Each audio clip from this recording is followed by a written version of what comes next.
Ma'am voice नहीं आ रही है आपकी। अभी बोलूंगी बेटा तब तो आएगी ना।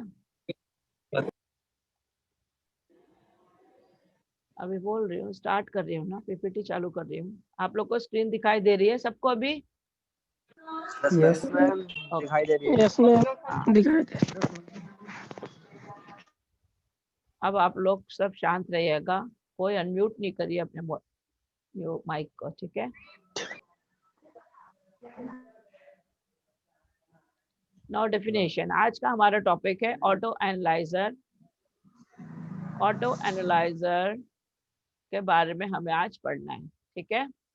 What is auto analyser, what is definition of auto analyser? तो डेफिनेशन क्या है ऑटो एनालाइजर की? Haematology analysers are computerised, highly specialized and automated machines that count the number of different kinds of white and red blood cells in a blood sample, ठीक है? जो haematology में use होता है auto analyser, वो auto analyser white blood cells और red blood cells आपने पढ़े हैं ना, आपको बताया था आपको मैं, व्हाइट ब्लड सेल्स क्या होते हैं, रेड ब्लड सेल्स क्या होते हैं, types of white blood cells, types of red blood cells, हमने सारा पढ़ रखा है। तो आपको अभी ये जानना है कि इसको हमें काउंट करना है भी, कितने आरबीसी है, कितने डब्ल्यूबीसी है। तो हम मैन्युअली जो देखते हैं स्लाइड वगैरह में, उससे हमसे कई गलतियां भी हो जाती, कई एरर हो जाता, कई रीडिंग क्लियर नहीं आती। तो इसलिए ऑटो एनालाइजर से, मशीनरी कंप्यूटराइज ऑटो एनालाइजर होता है, उससे सारी रीडिंग राइट आती है, काफी कुछ अच्छे से हमें पता पड़ जाता है, पक्के से डिजीज का डायग्नोसिस हो जाता है, ठीक है? What is history? The original haematology analyser first appeared in 1950s, 1950 में पहली बार ये अपीयर हुआ था। But the truly functional and automated versions of these machines did not become available before 2 more decades. और भी 2 शतक और निकल गए थे, 20 साल, 10-20 साल और, तब तक के लोगों को पता नहीं पड़ा था इसके बारे में। उसकी मशीन्स ऑटोमेटेड अभी फुल्ली हुई नहीं थी, फंक्शन में नहीं आई थी। Before this time cell counts were performed manually, उसके पहले तक के cell count WBC RBC manually होता था, जो आज भी होता है मैन्युअली। हम टीएलसी डीएलसी सारा चीज मैन्युअल ही भी देखते हैं, और हम मशीन से भी देखते हैं, दोनों तरीके से देखते हैं, ठीक है?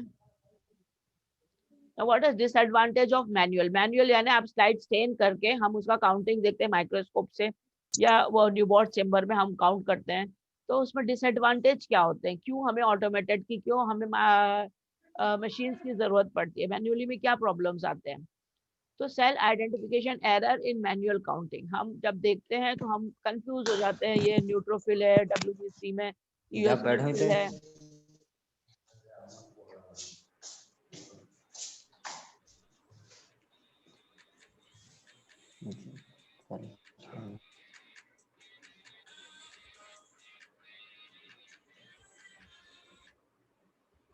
ठीक है? Disadvantage of manual cell counting, mostly associated with distinguishing lymphocytes from monocytes. हमें ये डिफरेंशिएट कर देता है मोनोसाइट में और लिम्फोसाइट्स में क्या फ़र्क है, वो दिक्कत हो जाती है उसको डिस्टिंग्विश करने में, जब हम मैन्युअली देखते हैं तब। Then bands from segmented forms and abnormal cells, variant lymphocytes from blast, और अलग अलग टाइप के एबनॉर्मल आरबीसीज हमने पढ़े थे, ब्लास्ट सेल वगैरह, उसमें भी आइडेंटिफिकेशन थोड़ा डिफिकल्ट हो जाता है, उसमें हम पहचान नहीं पाते हैं कौन से ब्लास्ट सेल है, कौन से लिम्फोसाइट्स है, क्योंकि लिम्फोसाइट भी बड़ा होता है, ब्लास्ट भी बड़ा होता है। लिम्फोसाइट्स ओवर एस्टिमेटेड, लिम्फोसाइट को ज्यादा हम देख लेते हैं, ओवर एस्टिमेट कर देते हैं, बहुत सारे लिम्फोसाइट गिन लेते हैं। मोनोसाइट्स अंडर एस्टिमेट हो जाते हैं, मोनोसाइट हम काउंट नहीं कर पाते, देख नहीं पाते, मिसअंडरस्टैंड हो जाते हैं उसको। Slide cell distribution error, slide cell का डिस्ट्रीब्यूशन एरर भी गड़बड़ हो जाता है। अब इसके बाद प्लीज जो भी ज्वाइन होता है उनको बोलिए अपना माइक म्यूट रखे, don't disturb the class. Increase cell concentration along edges, और सेल कंसंट्रेशन अलोंग एजेस में जो है वो बहुत ज़्यादा आ जाते हैं, इसलिए साइड वगैरह देखने में थोड़ी गड़बड़ हो जाती है। What are advantages? They have a high level of precision for cell counting and cell sizing, greatly superior to that of the manual technology. हम अगर ऑटो एनालाइजर से देखते हैं तो उसमें बहुत ज़्यादा सुपीरियर टेक्नोलॉजी होती है, जिससे आपके सेल मिस नहीं हो पाते। जो आपका लिम्फोसाइट है वो लिम्फोसाइट ही रहेगा, जो टारगेट सेल है टारगेट सेल, उसमें ईजिली आप डिफ्रेंशिएट कर सकते हो, देख सकते हो, सारी चीज़ें बराबर आ जाती हैं उसमें। The result are generally accurate, जो भी रिजल्ट आपका ऑटोमेटेड एनालाइजर से आता है वो एक्यूरेट होता है। नो स्लाइड डिस्ट्रीब्यूशन एरर, उसमें स्लाइड डिस्ट्रीब्यूशन एरर नहीं आता कि टेल के ऊपर ज़्यादा आरबीसी, टेल के ऊपर ज़्यादा डब्ल्यूबीसी है या आरबीसी बराबर से नहीं है, ये सारी प्रॉब्लम्स उसमें नहीं आती। Eliminate statistically variations associated with manual count based on high number of cells counted, और इसमें क्या होता है, एलिमिनेट हो जाते हैं जो फालतू की चीज़ें होती है, एलिमिनेट हो जाते हैं variations associated with manual count based on the high number of cells counted. Many parameters are available, और इसमें एक चीज नहीं होती, TLC, DLC, ESR, MCV, MCH, MCHC, सारी चीजें, बहुत सारे पैसे, कंप्लीट ब्लड सेल काउंट हो जाता है, 50-100 उसमें पैरामीटर सारे कवर हो जाते हैं।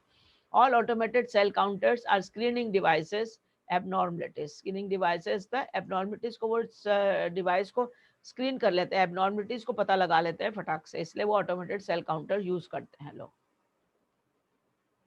और एडवांटेजेस क्या है उसके, रेड ब्लड सेल काउंट्स बराबर हो जाता है, हीमोग्लोबिन इन आरबीसी पता पड़ जाता है, हेमाटोक्रिट लेवल पता पड़ जाता है, प्लेटलेट काउंट कितने हैं यहाँ पे पता पड़ जाता है, कार्पस्कुलर डाटा पता पड़ जाता है, count of 5 different types of white blood cells हमें पता पड़ जाते हैं।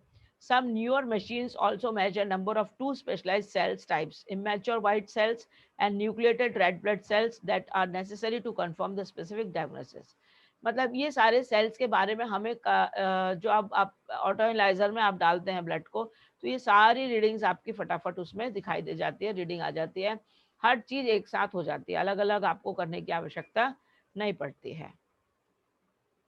Now results, the results they provide are collectively known as complete blood cell count, जो वो रिजल्ट देते हैं ऑटोमेटेड एनालाइजर से, that is called complete blood cell count. Complete blood cell count मतलब उसमें सारे पैरामीटर्स आ जाते हैं, मैंने बताया आपको अभी, haemoglobin, TLC, DLC, ESR, DLC में भी पूरे न्यूट्रोफिल्स, बेसोफिल्स, यूसिनोफिल्स, सारे सब चीज आ जाते हैं।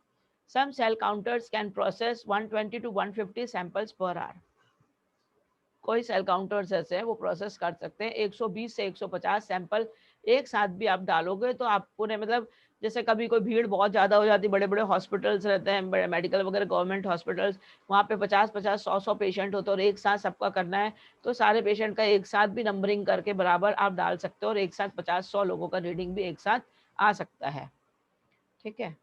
हेमाटोलॉजी एनालाइजर हैज रिवोल्यूशनाइज्ड, रिवोल्यूशनाइजेशन मतलब ये एक आदि, एक क्रांति ला दी है इन चीज़ों ने, इनके कारण क्या क्या हुआ है इंटरनल मेडिसिन के लिए, पेडियाट्रिक्स में, ऑन्कोलॉजी मतलब कैंसर के लिए, सबसे ज़्यादा तो कैंसर के सेल्स में बहुत नहीं, आपको पता पड़ जाता है कैंसर सेल्स है यानी मैलिग्नेंसी है या नहीं है, इजीली आपको पता पड़ जाता है उसमें। इसमें अलग अलग टाइप की भी एनालाइजर होते हैं, सेमी ऑटोमेटेड एनालाइजर होता है, has mechanism to automatically initiate timing device upon the addition to final reagents and internal machines for detecting the clot formation. इसमें जो होता है सेमी ऑटोमेटेड मतलब आधा ऑटोमेटेड, जैसे आपकी वॉशिंग मशीन वाली होती है ना, एक फुल्ली ऑटोमेटेड होती है, फुल्ली ऑटोमेटिक मतलब जिसमें हम कपड़े डाल देते हैं, सारा लास्ट में पूरा ड्रायर करके निकलता है, और एक होती है सेमी ऑटोमेटेड। तो सेमी ऑटोमेटेड में क्या होता है, उसमें आपको कपड़े डालने पड़ते हैं, पानी उसका निकल जाता है, फिर उसके बाद आपको निकाल के उसको दूसरे वाले बक्से में डालना पड़ता है, उसको जहाँ आपका ड्रायर होगा, जहाँ वॉश होगा, तो दो दो चीजें अलग अलग आपको, तो दैट इज कॉल्ड सेमी। तो इसमें भी हमें कुछ काम अपने हाथ से भी करना पड़ता है, मैन्युअली भी हमें कुछ करना पड़ता है, उसे कहते हैं सेमी, मतलब कुछ ऑटो एनालाइजर से होता है, कुछ सेमी होता है। All reagents and samples are added manually by the operator, हमें अपने आप से डालना पड़ता है रिएजेंट को, सैंपल्स को, और फिर उसमें सिर्फ रीडिंग आती है। तो सेमी ऑटोमेटेड एनालाइजर में और not internally maintain the temperature, और इसमें इंटरनली टेम्परेचर भी मेंटेन हो सकता है या नहीं भी हो सकता है। एग्जाम्पल स्टार्ट वगैरह नहीं होगा स्टैगो डायग्नोस्टिक का, इसके ये एग्जाम्पल हैं जिसमें हमें ऑटोमेटेड, सेमी ऑटोमेटेड एनालाइजर होते हैं। ये ऑटोमेटेड एनालाइजर होते हैं, ह्यूमन एरर्स आर एलिमिनेटेड, इसमें उसमें क्या होता है, मैन्युअली हमें रिएजेंट डालना, मैन्युअली हमें सब कुछ करना, तो उसमें हमारे हाथ से कम ज़्यादा रिएजेंट डल जाएगा तो एरर आ सकता है। लेकिन ऑटोमेटेड होता है उसमें एरर आने के चांसेस कम हो जाते हैं। ह्यूमन एरर मतलब हमारे द्वारा जो एरर होते हैं, लेबोरेटरी में जो काम कर रहे वर्कर्स उनके द्वारा जो एरर होते हैं वो नहीं आते, एरर यानी गलतियाँ, ठीक है, एलिमिनेट हो जाते हैं, एलिमिनेट हो जाते हैं मतलब कम हो जाती हैं। Sample identification, addition of sample and reagents and the end point detection, sample का एडिशन हमें करना पड़ता है, उसमें रिएजेंट हमें डालने पड़ते हैं, मैनुअल वाले में, इसमें हमें नहीं डालना पड़ता, ये सारी चीज़ें हमारी कम हो जाती है, इसके कारण जो रिजल्ट आता है वो सही आ जाता है इसमें। Maintains and check the temperature, वो टेम्परेचर को चेक करता है, मेंटेन करता है। Perform auto dilutions mainly from the single factor ऐसे, और ऑटो डिल्यूशंस भी खुद अपने से कर लेता है ऑटोमेटेड में, फ्रॉम द सिंगल फैक्टर, ऐसे एक ही आपने उसको दिया, उससे वो 10 सोल्यूशन आपने बोला तो 10 सोल्यूशन भी टाइफाइड टेस्ट कोई भी उसका हो जाता है ऑटोमेटेड में। Storage of large number of patients data and control result, इसमें काफ़ी सारे लार्ज नंबर ऑफ पेशेंट्स के रिजल्ट और डाटा वगैरह सब स्टोर हो जाते हैं उसमें। Generates flagging for sample abnormality and instrumental mall functioning, जो जनरेट क्या करता है, flagging of for samples, abnormality पर आ जाता है, और इंस्ट्रूमेंटल माल फंक्शनिंग, अगर इंस्ट्रूमेंट्स में कोई प्रॉब्लम है तो वहाँ लिख कर आ जाता है कि ये प्रॉब्लम आ रही है आपके इंस्ट्रूमेंट में, कनेक्शन फ्री नहीं है, ये नहीं है, तो वो सब लिख के आ जाता है।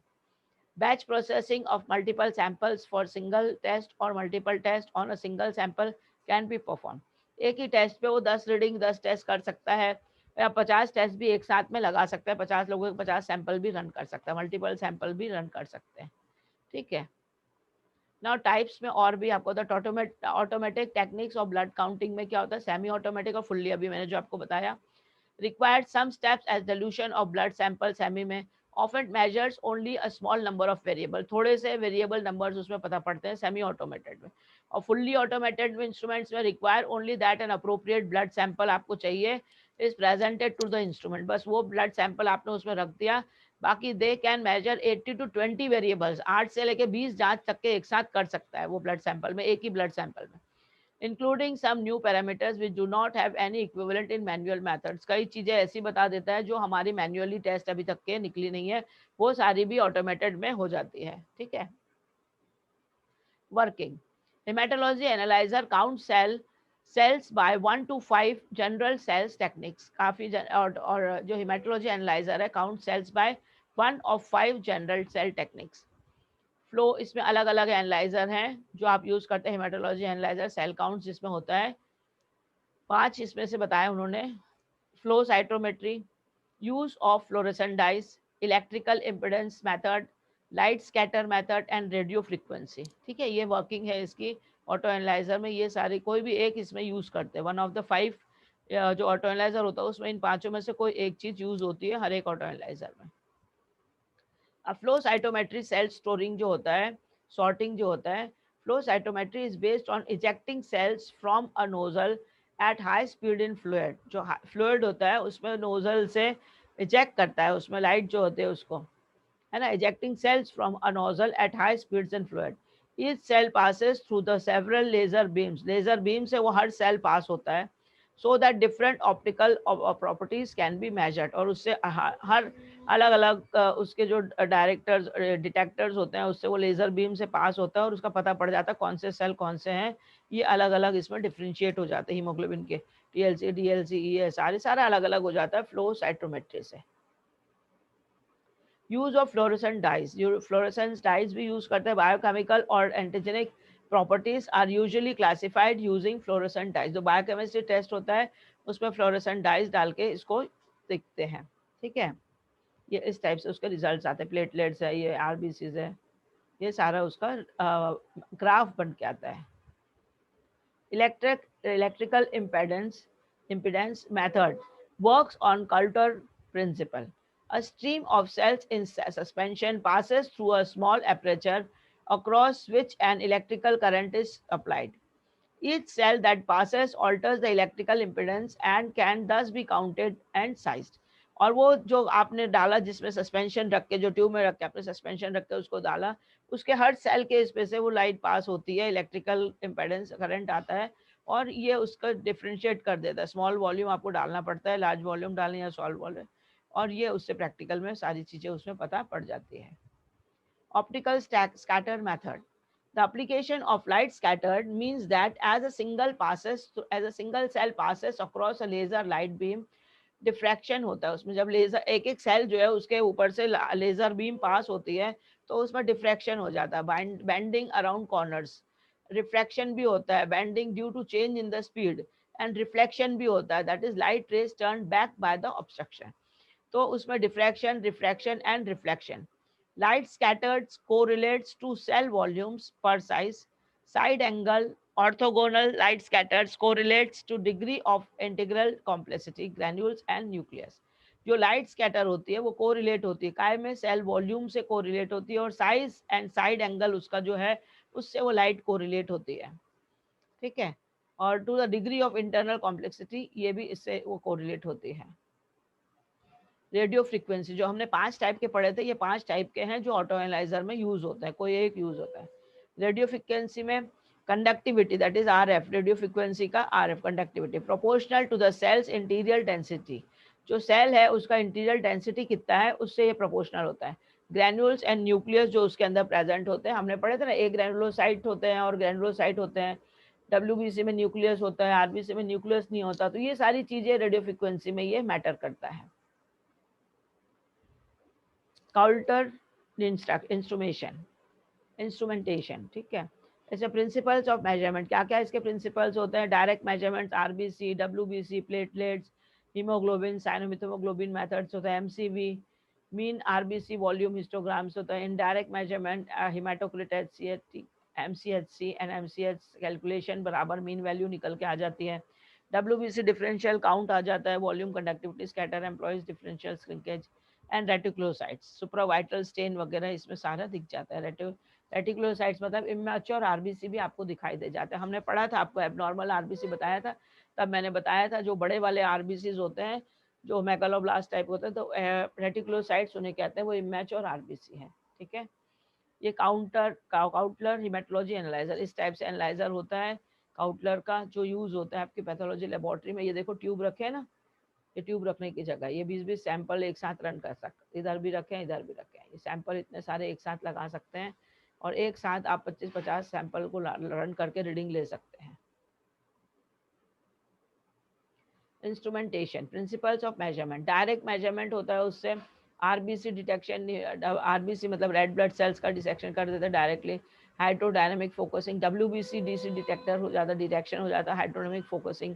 प्लेटलेट्स पता पड़ जाते हैं उसके पूरे, है ना, प्रेशर उसमें कितना है, हीमोग्लोबिन कितना है, आरबीसी में कितना है, HCT cumulative pulse height detection.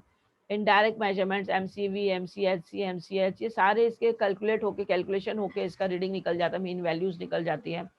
WBC differential count, मतलब डब्ल्यूबीसी डिफरेंशियल यानी टीएलसी, डीएलसी, ईएसआर में तो सॉरी टीएलसी जो है, डीएलसी जो है डिफरेंशियल ल्यूकोसाइट काउंट में न्यूट्रोफिल्स कितने हैं, बेसोफिल्स कितने हैं, ईओसिनोफिल कितने हैं, लिम्फोसाइट कितने, मोनोसाइट कितने, सारा पूरा आ जाता है उसमें लिख के, ठीक है। और ये डीसीआरएफ डिटेक्शन मतलब रेडियो फ्रीक्वेंसी जो है उसकी, एम्प्लॉयज डिफरेंशियल आइसोसेल, रेटिकुलोसाइट्स आपको पता पड़ जाता है फ्लोरेसेंट सेक्शन से, ठीक है। सारी चीज़ें आपको इंस्ट्रूमेंटेशन से पता पड़ जाती है। ये automated and portable haematology analyser, portable मतलब कई लोगों का है ना, हॉस्पिटल रहते हैं, अलग अलग जगह पे भी होता है, जैसे कोई मंडे टू ट्यूसडे या हफ्ते में 2-3 दिन कोई एक जगह रहता है, कोई हफ्ते में 3 दिन दूसरी जगह चले जाते हैं, तो ये पोर्टेबल है, ये आप लेके जा सकते हैं अपनी लेबोरेटरी में जहाँ आप जाना चाहते हैं, या कई बार घरों पे लोग कलेक्शन करते हैं, बाकी फिर हॉस्पिटल जाते हैं, तो ये this is portable, you can carry it. Drawbacks क्या है इसमें? Some problems which could be faced, 2 cells passing through the orifice at the same time counted as 1 cell, 2 sales के अगर एक साथ निकल गए उसमें से तो वो एक ही सेल काउंट होता अगर एक साथ पास हो रहा है। RBC agglutination, clumps of the cells, counting bubbles, ये सब आ जाते हैं तो उसमें गड़बड़ हो जाती है रीडिंग में। और अदर पार्टिकल्स एज सेल्स अगर आ गए उसमें तो रीडिंग गड़बड़ हो जाती है, इसलिए ये ड्रॉबैक्स है इसके। Thank you. आप बताइए किसी को कोई प्रॉब्लम है? सबको समझ में आया? आज हमने क्या पढ़ा? ऑटो एनालाइजर के बारे में हमने जाना, ठीक है। Anybody is having any question, you can ask me. हाँ बोलो विपिन। No question. विपिन तुम हाथ ऊपर कर रहे हो, कुछ बोलना चाहते हो?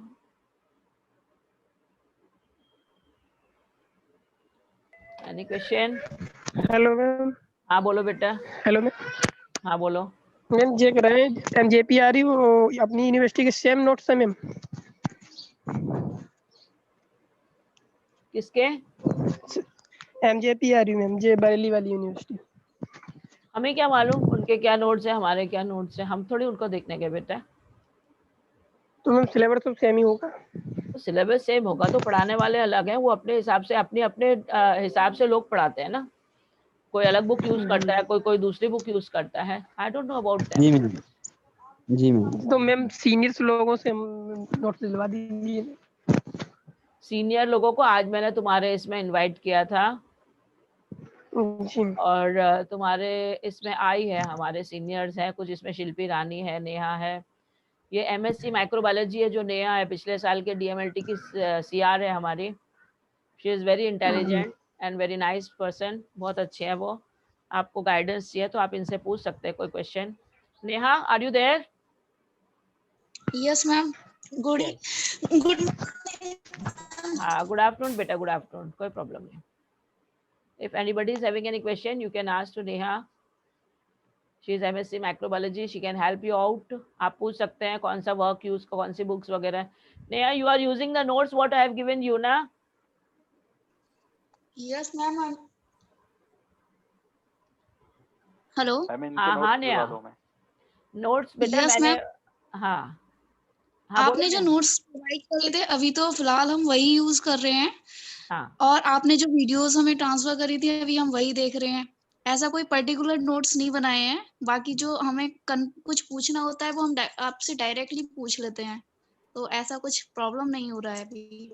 ओके। अभी इनका एग्जाम होने वाला है, फाइनल एग्जाम है नवंबर में, तो इनका पूरा कोर्स कंप्लीट हो गया। तो मैंने इनसे कहा तुम्हें रिवीजन करना है तो you all can join the first year class. आप लोग इन बच्चों को देख सकते हैं, मिल सकते हैं, बात कर सकते हैं। आपको किसी को पूछना है कुछ तो आप पूछ सकते हैं इन लोगों से भी। और मैंने इन लोग को दिया था नोट्स, नंदा महेश्वरी की बुक थी मेरे DMLT की, उसकी नोट्स मैंने बनाई थी। वो बुक ऑनलाइन मिल जाती है DMLT, लेकिन वो बुक है ना 300 रुपये में पड़ती है। और हम वो हार्डली 75 पेजेस होंगे नया, है ना, और जेरोक्स कराने में आपको 70-75 रुपये में पड़ जाती है। हाँ, वो क्योंकि छोटी बुक होती है तो 2 पेज, एक जो शीट होती है उसमें 2 पेजेस आ जाते हैं। तो आपको वो 100-150 पेज की भी बुक होगी तो 75 रुपये में पड़ जाती है। और ऑनलाइन आप मंगाओगे तो 300 रुपये की आएगी। तो इसलिए वो बुक का आप जेरोक्स वगैरह निकाल लें तो ज़्यादा अच्छा होगा। या फिर अगर ऑनलाइन आपको मिलती है तो प्रिंट आउट निकाल लो, ज़्यादा सस्ती पड़ेगी मंगाने से ज़्यादा। ठीक है, उसमें DMLT के हिसाब से। हाँ, नंदा महेश्वरी की है DMLT, यही है ना नेहा? हाँ यही है। तो इन लोगों के लिए बुक्स अभी मतलब ये कंफ्यूज हो जाएंगे सारा देखकर, वही इनके लिए बेटर रहेगा जो आपने प्रोवाइड हमको कराई है। अभी तो मैं आप लोग को PPTs दे रही हूँ, वो बहुत ही अच्छा है, इसमें सारा कुछ आ जा रहा है। मैं सारा कुछ इसमें, क्योंकि हम जो PPTs निकाल रहे हैं ना वो आपके लिए, सपोज मैं आपके लिए इंटरनेट पे ऑनलाइन ढूंढती हूँ तो उसमें 100-100, 150-150 होते हैं स्लाइड्स। तो हम उनमें से भी, हमारे DMLT के बच्चे हैं तो उनके हिसाब से हम आपके लिए थोड़ा कट शॉर्ट कर देते हैं ताकि आप लोग को लंबा ना हो। क्योंकि उसमें तो होता है PhDs के लिए, MBBS के लिए, MDs के हिसाब से, वो बहुत ज़्यादा डिटेल में होता है और उतना डिटेल में ना आप पढ़ सकोगे ना आप लिख सकोगे। तो इसलिए मैं आपको कट शॉर्ट करके दे देती हूँ ताकि आप लोगों को डिस्टर्बेंस ना हो, ज़्यादा लंबा ना लगे। आप इतना भी पढ़ के लिख सकते हो ना, तो you will get the full marks what I am providing you notes at present online. आपको जो दे रहे हैं वो आप सेव करके रखिए। आप ज़्यादा चाहते हैं तो उसमें से आप बुक्स में से नोट्स बना लीजिए। जो हम आपको PPTs दे रहे हैं आप उसको अपना एक अपना बुक बनाइए, उसमें आप टॉपिक डालिए, हेडिंग डालिए और उसके हिसाब से आप उसको बना लीजिए अपने हिसाब से। तो आप पढ़ने के लिए आपके लिए बहुत अच्छा हो जाएगा। मैंने आपको इसके पहले भी बोला था। हाँ बोलो मैम। जैसे हम पढ़ ले हैं, पढ़ते पे कोई दिक्कत आई तो हम मतलब कहाँ पे मालूम कर सकते हैं? आप हमसे पूछ सकते हो, हमारी क्लास में आप पूछ सकते हो, आप क्लास में पूछ सकते हो मुझसे। अभी तो आपकी रोज ही क्लास उसी टाइम चलेगी। नहीं पूछ सकता? मतलब कोई ऐसा ग्रुप हो जहाँ पे मतलब क्वेश्चन डालो उसका आंसर मिल जाए तभी तुरंत? तो आपका ग्रुप है तो सही, DMLT वाला पूरा ग्रुप है ना आपका डिप्लोमास का, उसमें आप डाल सकते हो क्वेश्चन। मैम रिप्लाई नहीं करता ना कोई। अच्छा, तो टीचर्स से आपको पूछना है तो आप टीचर्स से पूछ लीजिए। हाँ मैम, वही तो मैं बोल रहा हूँ, कोई टीचर मतलब उनका नंबर मिल जाए मेरे को। टीचर्स का नंबर तो आप मैप ग्रुप पे डाल दीजिए, हम लोग पढ़ेंगे, हम लोग आपको रिप्लाई कर देंगे, उसमें ग्रुप पे कर देंगे। पर्सनली कोई जरूरत नहीं बेटा, है ना, क्योंकि बच्चे आप लोग, आपका एक ही क्लास नहीं है ना हमारे पास में। हम एक को नंबर देंगे, वो सारी जगह रोटेट होता है नंबर। फिर BMLT है, DMLT है, BMLT फर्स्ट ईयर है, BRIT फर्स्ट ईयर है, मेरे 4-4 क्लासेस होते हैं। हम लोग एक एक को नंबर कहाँ तक देंगे, हमें 4 क्लासेस एक साथ 3-3 क्लासेस लेनी पड़ती है। अभी इसके बाद मेरा BMLT फर्स्ट सेम का क्लास है, आपके तुरंत बाद में है उनका क्लास, ठीक है ना। तो इसीलिए हम आपको, आप ग्रुप पे डालिए, आपका जो भी क्वेश्चन है टीचर्स आपको ग्रुप पे आंसर कर देंगे, ठीक है। ओके। हाँ, और किसी को कोई क्वेश्चन है आप पूछ सकते हैं। नया एनी क्वेश्चन बेटा?